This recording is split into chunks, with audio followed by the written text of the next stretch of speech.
One absolute gut punch, Canadiens fans. Are you as absolutely incensed as I am that our biggest rival, the Toronto Maple Leafs, are now reportedly in a full-blown panic mode, threatening to snatch away a generational defensive talent right from under our noses? Or are you feeling that familiar dread, that sinking feeling that we might once again miss out on a crucial piece, especially when it's our arch nemesis making the aggressive play? Because let me tell you, the news that just broke minutes ago, November 25th, 2025, from Hockey Buzz, has turned the quiet monitoring of Pavel Mintyukov into a full-blown, high-stakes arms race in the Atlantic Division. For weeks, we've been quietly tracking the situation with the talented young defenseman in Anaheim, seeing a potential long-term fit for our blue line. But now, the Toronto Maple Leafs, currently mired in the basement of the Eastern Conference, have reportedly identified Minchukov as the solution to their defensive woes and are preparing an aggressive push.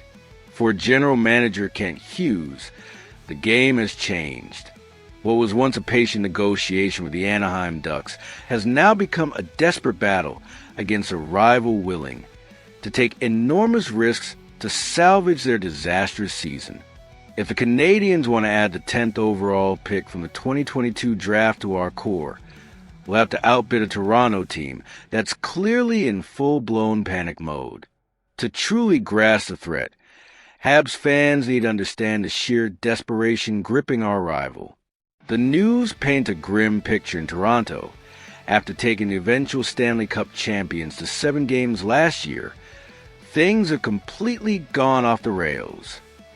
Their core is underperforming, their coaching is under scrutiny, and their fan base is in an uproar. The central problem for the Leafs, as the analysis points out, is their inability to move the puck. Under new management, they overcorrected, loading up their defense with physical, defensive-minded players like Simon Benoit, Brandon Carlo, and Philip Myers. The result? They sacrificed transition.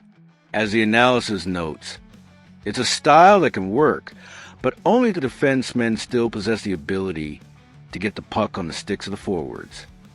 They don't.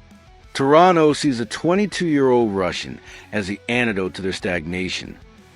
The dynamic puck mover they desperately need to feed stars like Matthews and Nylander. If Toronto acquires Minchukov, they solve their biggest structural flaw, and for Montreal, that means facing a far more dangerous rival for years to come.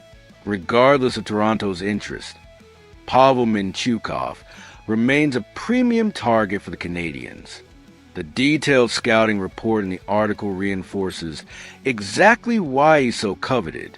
He's an elite pedigree player, the 10th overall pick in the 2022 draft.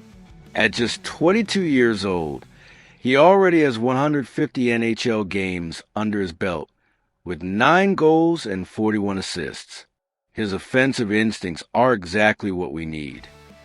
Minchukov fills an important need as a player who can quarterback a power play with great offensive instincts. Crucially, his ability to break out his own zone and join the rush effectively is precisely what Martin St. Louis demands from his defensemen to accelerate our game. Imagine Minchukov alongside David Reinbacher or Logan Mailloux. It would be the formation of one of the youngest, most dynamic blue lines in the league, rivaling the potential of Lane Hudson. This isn't just about adding a player. It's about building a foundation for future dominance. Financially, Minchukov is a general manager's dream. He'll be a restricted free agent RFA at the end of the year, meaning the team that acquires him will have years of team control remaining. The article highlights a crucial point. His recent lack of ice time may, paradoxically, be a benefit. Because Minchukov has fallen down the Ducks depth chart behind Olin Zellweger and Jackson Lacombe, his offensive production has stagnated. This limits his ability to demand a massive contract in his renewal. making him an ideal cost-controlled asset for the rigid salary structure that Kent Hughes is meticulously building in Montreal. This is smart asset management, a long-term play that aligns perfectly with our rebuild. Here's where the problem for Montreal truly lies. The Anaheim Ducks hold all the cards. The article notes that despite Minchukov's reported trade request, the Ducks are under no obligation to facilitate that move during the season. Anaheim is surprisingly in first place in the Pacific Division. They are not desperate sellers. They are division leaders who can afford to wait. As JT warns, any team making a move for Minchukov will have to understand that they are buying high on an asset currently underperforming. With the Leafs in full panic mode, Brad Treliving might be willing to pay that high price. He simply cannot afford to swing and miss. This could inflate the price in a rational level, potentially involving multiple first-round picks or top prospects. For Montreal, the question becomes, do we enter a bidding war? If the Leafs offer their future, should Hughes match it? Or should he let our rival make a potentially crippling financial mistake, knowing that Minchukov still has defensive deficiencies that need to be worked on?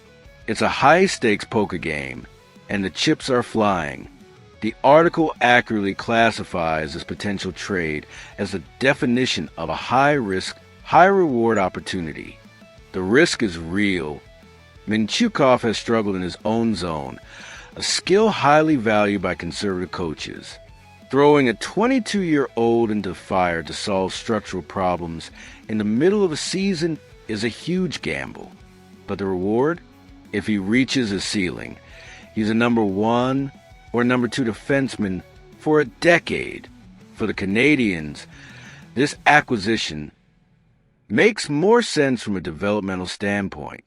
Montreal can give Minchukov the time to work through those deficiencies without the insane pressure of an immediate playoff market that exists in Toronto. We can nurture his talent, allowing him to grow into the player he's destined to be. The Toronto Maple Leafs are trying to save their season. The Montreal Canadiens are trying to build a dynasty. Pavel Mintyukov is the intersection of these two ambitions. If Kent Hughes believed Minchukov is a foundational pillar for our defense, he needs to be aggressive now. Letting a talent like this fall into the lap of our biggest rival, especially when he was available, would be a mistake that would haunt Habs Leafs matchups for years to come. The battle for Minchukov has officially begun, and the stakes couldn't be higher. What do you think, Habs Nation? Should Kent Hughes go all in for Minchukov, even if it means outbidding the Leafs? Or should we let Toronto overpay and potentially regret it? Let us know your thoughts in the comments below. Hit that like button if you're ready for a blockbuster trade, and make sure you're subscribed for all the breaking news and analysis. Go Habs go!